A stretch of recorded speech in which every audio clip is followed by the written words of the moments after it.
Chapter 70 How the same effect is from God and from a natural agent. Now, it seems difficult for some people to understand how natural effects are attributed to God and to a natural agent. For it does not seem possible for one action to proceed from two agents.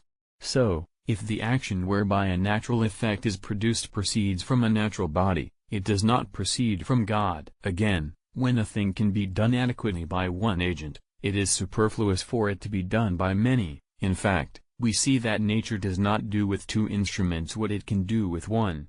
So, since the divine power is sufficient to produce natural effects, it is superfluous to use natural powers, too, for the production of the same effects.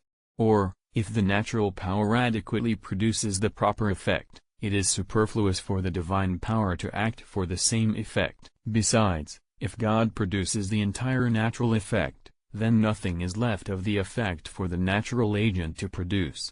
So, it does not seem to be possible to say that God produces the same effects that natural agents produce. However, these points present no difficulty, provided the things previously established be considered.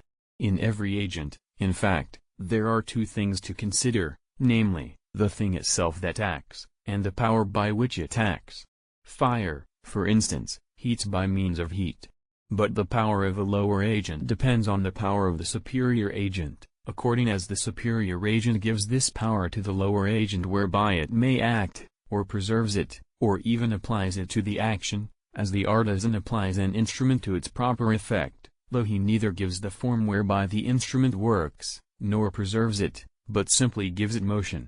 So, it is necessary for the action of a lower agent to result not only from the agent by its own power, but also from the power of all higher agents. It acts, thus, through the power of all.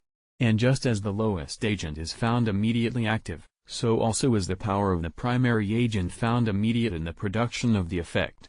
For the power of the lower agent is not adequate to produce this effect of itself, but from the power of the next higher agent, and the power of the next one gets this ability from the power of the next higher one, and thus the power of the highest agent is discovered to be of itself productive of the effect, as an immediate cause. This is evidently the case of the principles of demonstration, the first of which is immediate.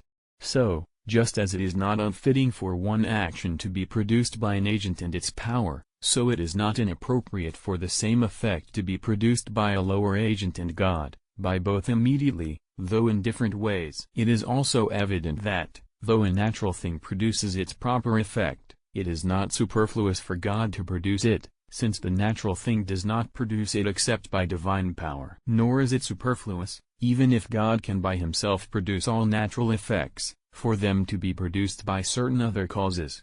For this is not a result of the inadequacy of divine power, but of the immensity of his goodness, whereby he has willed to communicate his likeness to things, not only so that they might exist, but also that they might be causes for other things. Indeed, all creatures generally attain the divine likeness in these two ways, as we showed above. By this, in fact, the beauty of order in created things is evident. It is also apparent that the same effect is not attributed to a natural cause and to divine power in such a way that it is partly done by God, and partly by the natural agent. Rather, it is wholly done by both, according to a different way, just as the same effect is wholly attributed to the instrument and also wholly to the principal agent.